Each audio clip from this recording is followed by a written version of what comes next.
Banyarwanda, banyarwandakazi, namwe inshuti z'u Rwanda, nongeye kubasuhuza. Muraho murakomeye. Hobe hobe.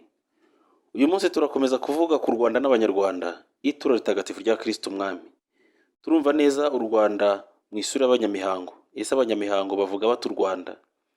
Ibi kubyumva neza birasaba ubuhanga. Turifashisha umurongo wo muri Bibiliya mu Bakorinto ba mbere, umutwe wa 2 ku murongo wa 14. Baravuga ngo umuntu ugengwa na kamere ye gusa ntashobora kumva ibya Roho w'Imana. Kuko rero kuri we ni nk'ibisazi maze ntashobore kubyumva. Insanganyamatsiko y'uyu munsi, insanganyamatsiko y'ikiganiro iragira iti: u Rwanda, Israheri ya Kabiri. U Rwanda, Israheri ya Kabiri. Reka turebe muri Bibiliya icyo abahanuzi ba kera babivuzeho. Turifashisha igitabo cy'umuhanuzi Izayi, umutwe wa 18 ku murongo wa 2, ndetse turareba no ku murongo wa 7. Baravuga ngo nimwihute ntumwa zabuhiriye, mutahe iwanyu muri kiriya gihugu cy'abantu barebare b'umubiri unogereye, igihugu gitinywa kugera ku mpera z'isi, igihugu gikomeye kandi gishikamira abanzi, kikaba cyambukiranyijwe n'inzuzi. Ku murongo wa 7 baravuga ngo icyo gihe mu gihugu cy'abantu barebare b'umubiri unogereye, igihugu gitinywa kugera ku mpera z'isi, igihugu gikomeye kandi gishikamira abanzi, kikambukiranywa n'inzuzi, kizazanira amaturo Uhoraho umugaba w'ingabo ku musozi wa Siyoni aho aganje. Twongere turebe nanone muri Izayi, umutwe wa 19 ku murongo wa 19. Ngo rwagati mu gihugu cya Misiri hazubakwa urutambiro rw'Uhoraho n'inkingi yeguriwe Uhoraho hagana ku mupaka. Turongere turebe mu gitabo cya Sofoniya, abandi bavuga Zefaniya, umutwe wa 3 ku murongo wa 10. Ngo ndetse no hakurya y'inzuzi za Etiyopiya abansenga bazanzanira amaturo. Mu zindi Bibiliya ariko baravuga ngo ndetse no hakurya y'inzuzi z'Ikushi. Ariko Kushi ni izina rya kera bitaga Etiyopiya. Etiyopiya ni kimwe na Kushi muri Bibiliya. Mu Gifaransa niho bivugitse neza ngo même de plus loin que les fleuves d'Éthiopie, mes fidèles que j'ai dispersés viendront m'apporter les offrandes. Muri icyo gitabo cya Sofoniya, umutwe wa 3 ku murongo wa 10. Iyi nkuru ni ndende cyane, tuzajya tuyigarukaho buhoro buhoro uko Imana izagenda ibitwemerera. Ubu buhanuzi bwa Bibiliya bwageze ku musozo wabwo ubwo umwami Mutara wa 3 Rudahigwa yaturaga u Rwanda n'Abanyarwanda Kristo Umwami. Iki gikorwa umwami Mutara wa 3 Rudahigwa akoreye u Rwanda n'Abanyarwanda ni igikorwa kirenga imbibi za Kiliziya Gatolika y'u Rwanda, kikarenga imbibi za leta y'u Rwanda, kigasatira Afurika yose muri rusange. Iki gikorwa cy'ubutorwe bw'u Rwanda ntabwo ari icyo gukinisha no kukima umwanya mu Banyarwanda. Hano rero muragerageza kumbabarira. Bibiliya iravuga ngo mu gihugu cy'abantu barebare b'umubiri unogereye, ariko ntihagire abakora irushanwa ryo gushaka abantu ngo nibo barebare, bamwe bashaka uko basumba abandi. Uyu murongo wa YouTube twawushyiriyeho gutanga umusanzu ku bumwe n'ubwiyunge Abanyarwanda bakeneye. Kumenya imyumvire y'abanyamihango bizadufasha, kuko imihango nibigaragara ko ariyo yateje ikibazo, ni nayo izakoreshwa mu gukemura ibibazo. Urwego rw'abanyamihango rwahozeho kuva na kera mu gihe cy'abami. Turareba mu bitabo byanditswe na Padiri Alex Kagame mu gitabo La Royauté Sacrée, ku ipaji yacyo 70, niho bigaragara urwego rw'abanyamihango n'uburyo rwari rwubashywe mu gihe cyo hambere. Nge kandi nagira inama abayobozi ba politike muri Minisiteri y'Umuco ko uru rwego rw'abanyamihango rwakongera guhabwa umwanya muri leta y'u Rwanda. Icyo ni igitekerezo kidafite icyo gitwaye. Reka rero turebe uko u Rwanda ruvugwa mu banyamihango. U Rwanda, Israheri ya Kabiri. Igihugu cy'u Rwanda ni kimwe mu bihugu bito bya Afurika, ariko gifite amateka arambye cyane ku buryo umuntu ashobora kwibaza byinshi ku bakurambere b'Abanyarwanda. Iyo umuntu agereranyije u Rwanda rwa kera n'urw'ubu, usanga abakurambere bacu barakoze byinshi mu kutuzigamira amateka afite agaciro ntagereranywa muri iki gihe cya none. Buri muhango wari ufite aho ukorerwa ku gasozi kerejwe, na buri muryango cyangwa buri bwoko bushinzwe mu gihugu, nta kajagari karimo. Reka turebe mu nzira y'ishora. Inzira y'ishora tuzagumya tuyigarukeho tuyivugeho. Turongeraho n'ibyo twavanye muri Bibiliya, uko Imana yasabye Abisiraheli gutura ku butaka bwabo n'ibyo bagombaga kwigengeseraho, kandi bikaba bihuye n'ibyo Abanyarwanda ba kera bigengeseragaho. Urugero, muri Bibiliya Imana yasabye Musa kugena udusozi n'imijyi by'ubuhungiro ndetse n'aho abiru bazatura.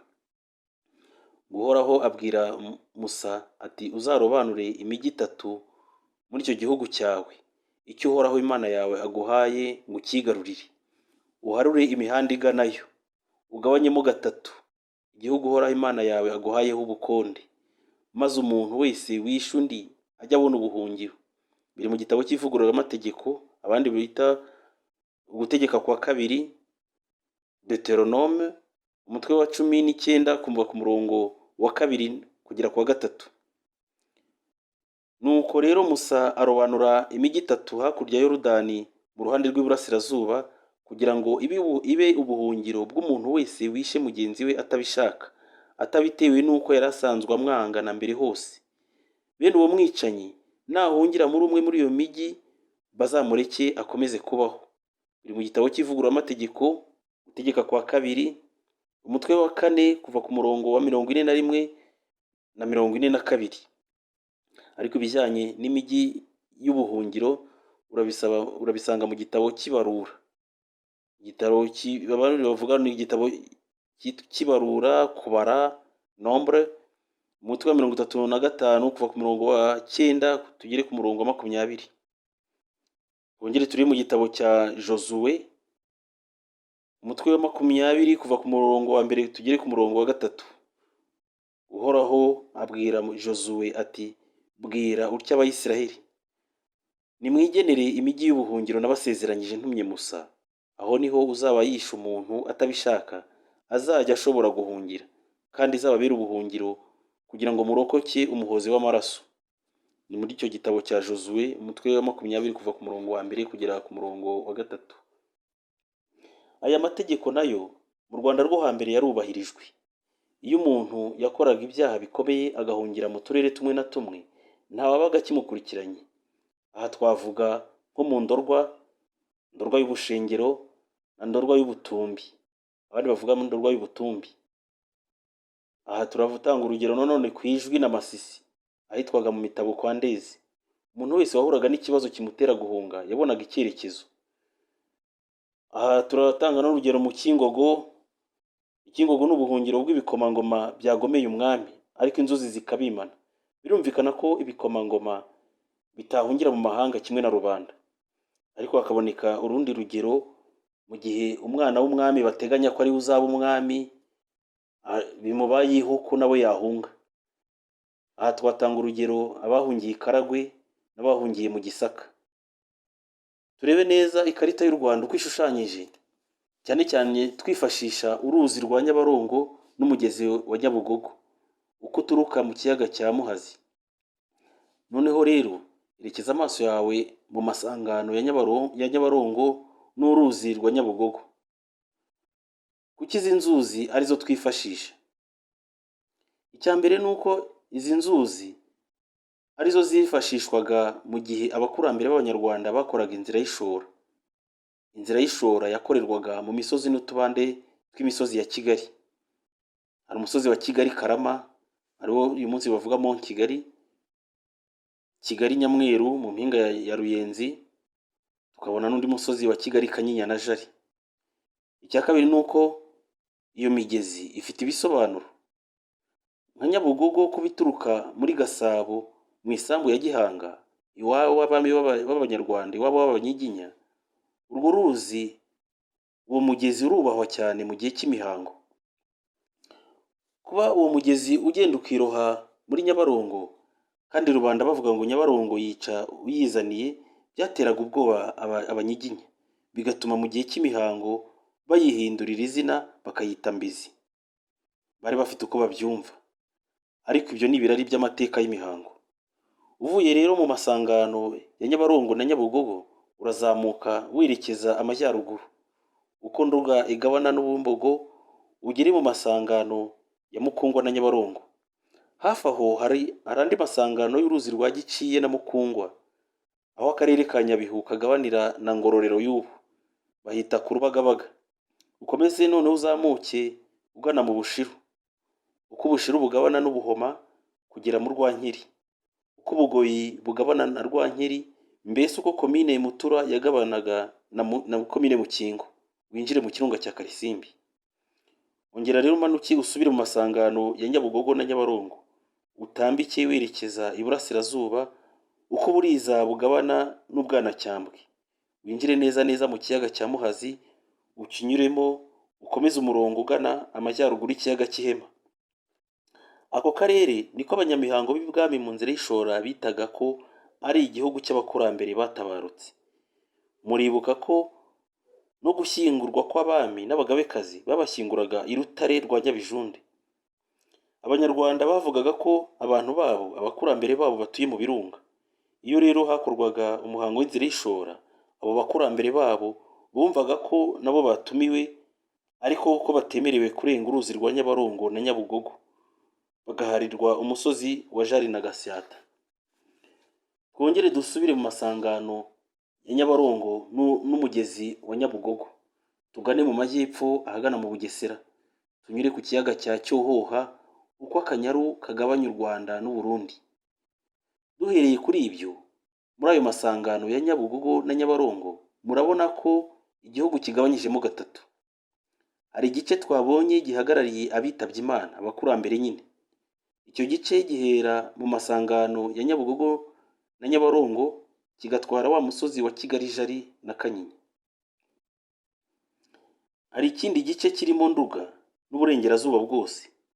Iki gice gitwara wa musozi wa Kigali Nyamweru. Uyu musozi ukaba uhagarariye ibikorwa by'ijuru mu mihango y'inzira y'ishora. Muribuka ko mu Nduga hari umusozi witwa Ijuru, ku ijuru rya Kamonyi. Akaba ari no hari icumbi rya Karinga. Karinga ni ingoma ngabe, ikaba indangasumbwe ry'u Rwanda. Ikindi gice gisigaye nacyo kigatwara umusozi wa Kigali Karama, ari naho hagenewe ibikorwa by'abakiri bazima, aho umutsobe mukuru apfukama agakora isengesho rigenewe umuhango w'inzira y'ishora. Muri iki gice kigenewe ibikorwa by'ijuru turabona igihugu cya Nduga, akaba ari akarere k'ubutaka butagatifu buzira ubwandu. Nduga uko muyibona ni akarere kagoswe n'uruzi rwa Nyabarongo, gafite amaperefegitura atatu. Amaperefegitura ya kera bavugaga Gitarama, Butare na Gikongoro. Mu majyepfo hariyo Akanyaru na Mwogo. Ni akarere gakize ku rurimi n'umuco by'Abanyarwanda kuko katuwemo n'abami b'u Rwanda igihe kirekire. Abahatuye bafite imyumvire ku mihango n'imigenzo by'umuco w'Abanyarwanda. Bavuga ko ari akarere kabereye umucamanza, imihango n'imvugo n'imico y'Abanyarwanda. Abaho imvugo zikoreshwa mu karere kamwe, wajya mu kandi ugasanga siko bimeze. Ingero ni nyinshi, ariko reka turebe mu gikorwa cyo gutara inzoga kugera ihiye inyo igashira. Hari abatara mu rwina aho bacukuye icyobo, abandi bagashyira ku rusenge.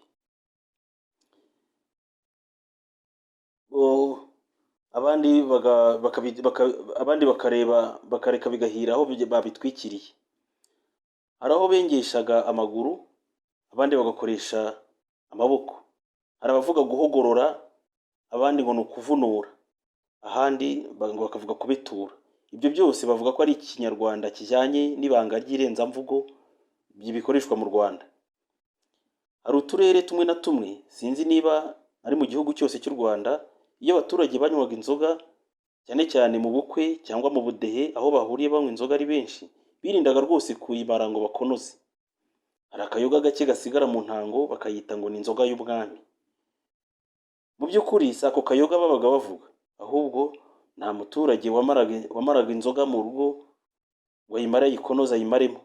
Uyu mugenzo watozaga Abanyarwanda kwita ku buzima bw'umwami wabo no guteganya ko umuntu wese wahanyura atakwicwa n'inzara cyangwa ngo yicwe n'inyota. Abanyamihango bo bazi neza ko ibibazo bidakemurwa kimwe mu turere twose tugize igihugu. Uko wakemura ikibazo mu Kinyaga, uko bikemura mu Nduga, siko uzabikemura mu Bwishaza, siko uzabikemura mu Bushiru, siko uzabikemura mu Kingogo, siko uzabikemura mu Ndorwa, ntabwo ariko ibibazo uzabikemura mu Gisaka. Turebye rero akarere ka Nduga, nk'uko abanyamihango babivuga. Iyo abanyamihango basesenguye neza uko Bibiliya ibivuga, ubona neza ko Nduga ubusanzwe ari isambu yihariye y'umwami, umwami w'u Rwanda akayituranamo n'abanyamihango be cyangwa abanyamihango ba Karinga. Bibiliya iravuga ngo ntimuzanduze igihugu muzaba murimo. Koko rero amaraso ni ikintu cyanduza igihugu, kandi ntawe ushobora guhanagura amaraso yamenetse mu gihugu adakoresheje ayo wayakimennyemo. Ntimuzanduze igihugu mutuyemo. Ndi Uhoraho, kandi ubwanjye ntuye mu Bayisiraheli rwagati.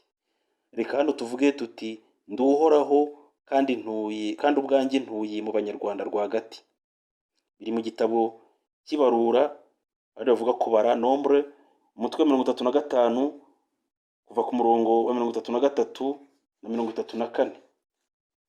Ibi biratuma umuntu abona igisubizo n'impamvu mu gihe cy'intambara yo ku Rucunshu imirambo cyangwa umuyonga w'imibiri y'abari kumwe n'umwami Rutarindwa byose byoroherejwe itongo muri Masisi. Nubwo mu Kingogo ibwegekangabo bwa Mushyiga hafatwaga nk'akarere kagenewe kwakira bene ibyo bintu by'amahano yagwiriye igihugu cy'u Rwanda, kubera ko iyo ntambara yanduje ubutaka butagatifu, ikanduza isambu y'umwami, ikanduza ubuturo bw'Imana, ntabwo rero byari gushyingurwa hafi aho ngaho kandi itegeko ribibuza. Ibi umusesenguzi wese yabibonye ahita yemeza ko abami bacu bari bazi umuzi n'umuhamuro w'imihango yose ishingiye ku iyobokamana ryo mu kiragano cya kera. Reka turebe uko afandi Koloneli Ruhashya Epimaki abivuga mu gitabo cye yise ku Rucunshu ku mukarago w'1590, ngo ivu ry'abaguye mu nzu rirundarundanwa ubwitonzi rishyingurwa mu nkangara, ryoherezwa itongo muri Masisi. Umwami Rutarindwa wiyahuje umuriro n'abana be n'umugore we akikijwe n'ingabe, ari kumwe n'ingabo. Inkangara zijyanwa ishyanga bazihamba i Masisi. Biri mu gitabo cyanditswe na Koloneli Ruhashya Epimaki yise ku Rucunshu umukarago w'1590. Umuntu yakwibaza atese mu Rwanda nta hantu hari kuboneka ngo hashyingurwe iyo mirambo, hashyingurwe iyo muyonga, cyangwa nyine hakurikijwe itegeko rigenga imirambo y'abagomeye Imana bashaka ubutegetsi. Ibyo bari bafite uko babibona. Turareba mu Nduga hariyo akarere bita kagenewe, bavuga ko ari akarere kagenewe guturwamo n'abiru, akarere k'Amayaga no mu Kabagari. Mu gitabo cya Bibiliya hari aho tubisanga mu gitabo cya Josuwe, ngo nuko abakuru b'umuryango w'Abalevi basanga umuherezabitambo Eliyazari, Josuwe mwene Nuni n'abakuru b'inzu z'imiryango y'Abayisiraheli bababwirira Isiro mu gihugu cya Kanahani bati, Uhoraho abitumye Musa yategetse ko muduha imijyi yo kubamo n'imirima rusange kubera amatungo yacu. Nuko mu minani yabo Abayisiraheli baha Abalevi iyi mijyi ikurikira n'imirima rusange yayo uko Uhoraho yari yabitegetse. Mu abo bita Abalewi muri Bibiliya, reka mu Rwanda tubita abiru, abo nibo bitwa abiru mu gihugu cy'u Rwanda. Twatanga urugero akarere k'Amayaga hahoze komine Ntongwe, Kigoma, Mugina na Tambwe. Tukabona no mu Kabagari ahahoze amakomine Masango, Mushubati na Murama. Birumvikana kandi ko bagomba gutura ahantu hazwi neza nk'uko Imana yabibasabye. Turareba mu gitabo cy'ibarura, abandi bavuga kubara umutwe wa 35 kuva ku murongo wa 1 tugere ku murongo wa 5. Mu gihugu cy'u Rwanda turabona akarere kagenewe imihango, nanone akarere k'ubuhungiro, akarere ka Ndurwa ya Gahaya. Iki gihugu nk'uko abantu benshi babizi cyakiriye impunzi nyinshi, uretse ko no mu mpunzi habamo ibikorwa bya politiki bijyanye n'ubutasi. Ku ngoma ya Yuhi Mazimpaka n'umuhungu we Cyilima Rujugira hahungiye abantu benshi, ariko uzwi cyane ni Makara. Uyu mukurambere w'Abega bitwa Bakara, uyu yajyanyeyo n'umuhungu we Gahurira. Bagezeyo arongora umukobwa wa Gahaya Muzora, umwami wo mu Ndorwa, ariko kurongora umukobwa waho Nyirantobwa byari uburyo bw'imitsindo y'intambara.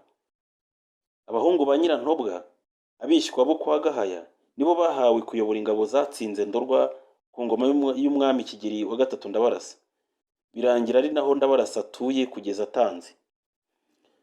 Turatanga ku rundi rugero rw'ubwoko bwahungiye mu Ndorwa, ubwoko bw'Abahebera. Mu gihe cy'urwimo rwa Yuhi wa kane Gahindiro, uwitwa Semugaza wa Ndabarasa yahunze inzangano zari zavutse mu Bibanda.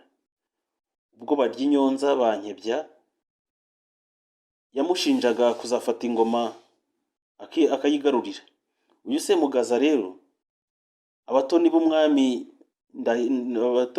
Gahindiro bakomeje gukeka ko azafata ubutegetsi, bagahora bikanga ubutwari bwe, bagakeka ko ashobora kwiyimika kuko nawe yari igikomangoma kandi yaramaze kwirwanira Nyirayuhi Nyiratunga n'umuhungu we Gahindiro. Nyuma kandi amaze no guhunga yakomeje gutabarira igihugu cy'u Rwanda mu ntambara rwagiye rurwana. Twatanga urugero nk'igitero yagabye mu Bunyabungo akanyaga y'inka nyinshi, nyamara kandi akazohereza umwami Yuhi wa kane Gahindiro mu gihe we yari yabigerageje bikanga, agatsindwa akagaruka. Na nyuma yaho abaturage basanzwe bagiye bahungira mu gihugu cya Ndorwa kwa Gahaya bizeye ubuhungiro nubwo hari ku butaka bw'u Rwanda. Turareba mu gihugu cy'u Rwanda, mu karere k'u Rwanda nanone turasangamo igihugu cy'Ikingogo. Akarere ka Kingogo ni akarere k'imisozi miremire iteye amabengeza. Iyo bavuze ngo u Rwanda rw'imisozi igihumbi, wakeka ko wabivuze yarahagaze ku musozi wa Kageyo, aho bita ku mukore wa Kageyo, abandi ngo ni ku mukore wa Rwabugiri. Ikingogo mu gihe cy'ubwami kari akarere katoranyirijwe nk'ahagenewe imirwano. Niho hari hateganyijwe kuberamo imirwano mu gihe u Rwanda rwaba rutewe n'ababisha baturutse imahanga. Akarere ka Kingogo ahahinga mu mwaka w'1500 niho umwami Ndahiro Cyamatare yahisemo ko amaraso ye amenekera mu ntambara u Rwanda rwari rushowemo n'ababisha baturutse imahanga. Akaba ari naho umwami Kigeli wa kane Rwabugiri yahisemo kwakirira wa muzungu von Gotzen kubera impamvu eshatu zumvikana hakurikijwe imihango. Aka karere katoranyirijwe imirwano mu gihe u Rwanda rutewe n'ababisha baturutse imahanga. Ni muri ubwo buryo rero abahanuzi b'ibwami batekereje kuri uyu musozi mu gihe yaba afite umugambi mubisha ku mwami w'u Rwanda Rwabugiri, ari ukumwica uyu Rwabugiri arapfira he? Ese ari ukwica uyu muzungu Rwabugiri waramwicira he? Nk'uko twabivuze, ni akarere kabereye imirwano mu gihe u Rwanda rutewe n'abanyamahanga. Icya kabiri rero ni uko umwami cyangwa se umuntu wese uhagaze kuri uyu musozi wa Kageyo n'umusozi wa Rwegekangabo aba yitegeye imisozi ya Ndiza ku buryo abasha kumenya umubare w'ingabo zose zamuteye. Iyo umuntu ahagaze kuri site ku mukore wa Rwabugiri, ku mukore wa Kageyo, abona Ndiza ari umusozi uri hasi, akabasha kumenya ingabo aho zimuteye, aho ziturutse, ku buryo kuzirwanya bimworohera. Icya gatatu ni uko aka karere kukagenda birasaba kuba uhazi neza, kuko ushobora kwibeshya ku mayira. Imisozi, amabanga yayo n'imibande byose birajya gusa. Kuharwanira rero utahazi uri umunyamahanga byasabaga kuba ufite ubunararibonye n'ingabo nyinshi. Umusozi munini wa Rwegekangabo hafi aho ngaho mu Rwegekangabo bwa Mushyiga, kuhagera nta nzira ihari, ahubwo unyura mu bihuru n'ibitare ku buryo gukora iyo nzira bigoranye, kuhagera biragoranye. Turareba akarere ka Kingogo. Ni akarere koko k'ubuhungiro bw'ibikomangoma byagomeye umwami w'u Rwanda mu gihe inzuzi zabaga zamwimanye, Imana ntimukureho amaboko ngo yicwe. Akaba ari naho izina Hindiro rikomoka, ihindiro ry'imiziro, ihindiro ry'amagomerane.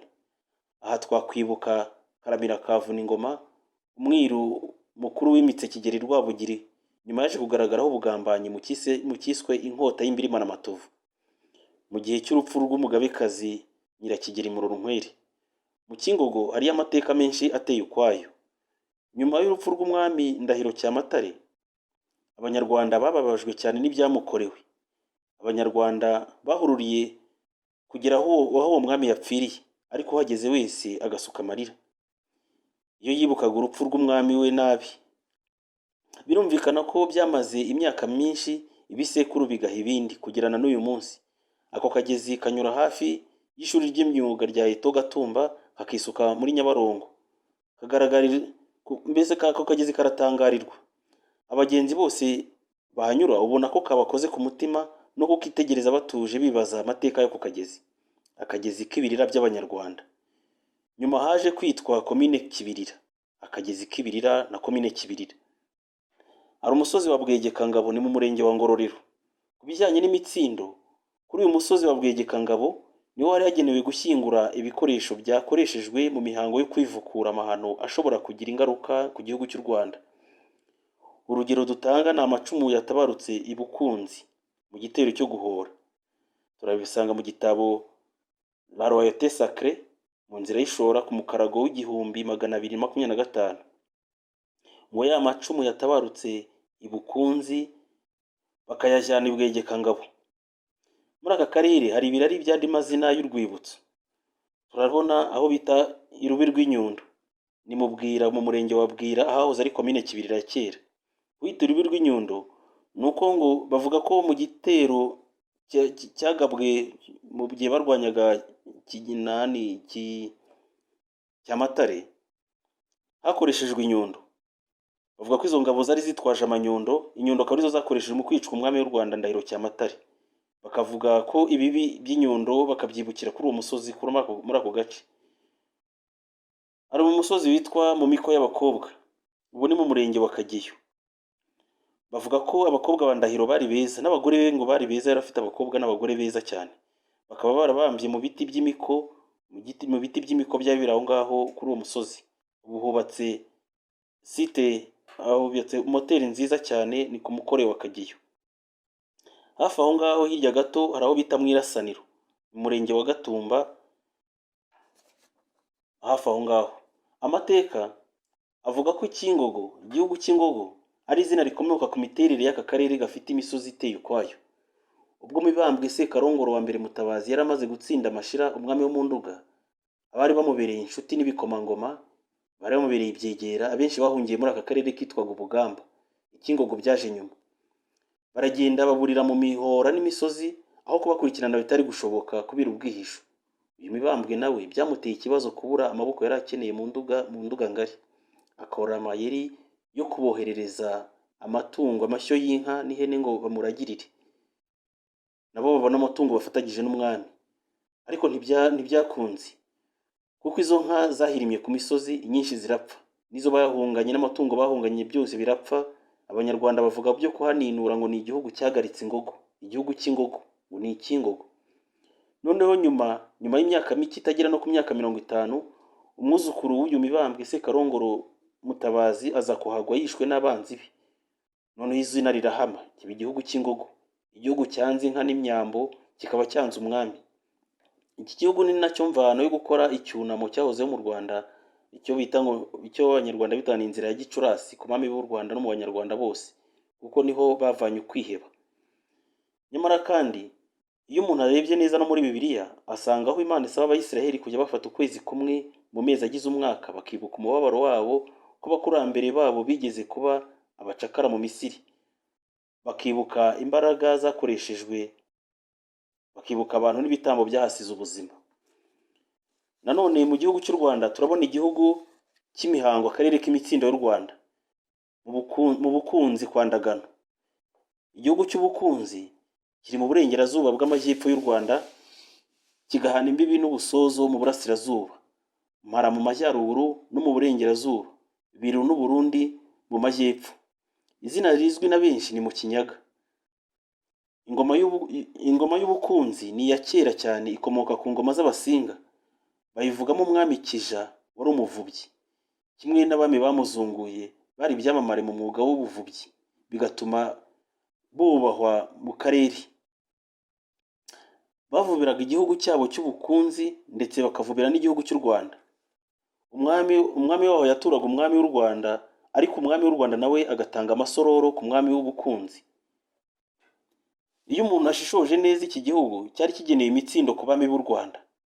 Imihango ikorwa n'abiru b'u Rwanda cyangwa uko intambara zagiye ziba, ubona ko bitari binaniranye kwigarurira iki gihugu cy'Ubukunzi,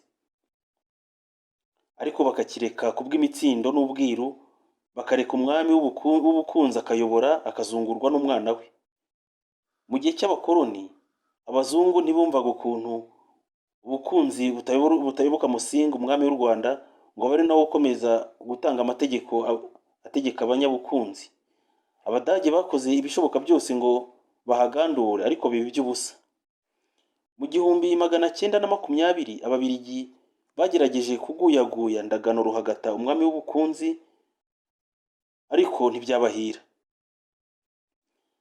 Nyuma yaho umwami Ndagano amaze gupfira mu mwaka w'1920 azize urw'ikirago, Ababiligi bayoboye icyo gihugu babonye ko icyo gihugu kidashaka amategeko y'umwami w'u Rwanda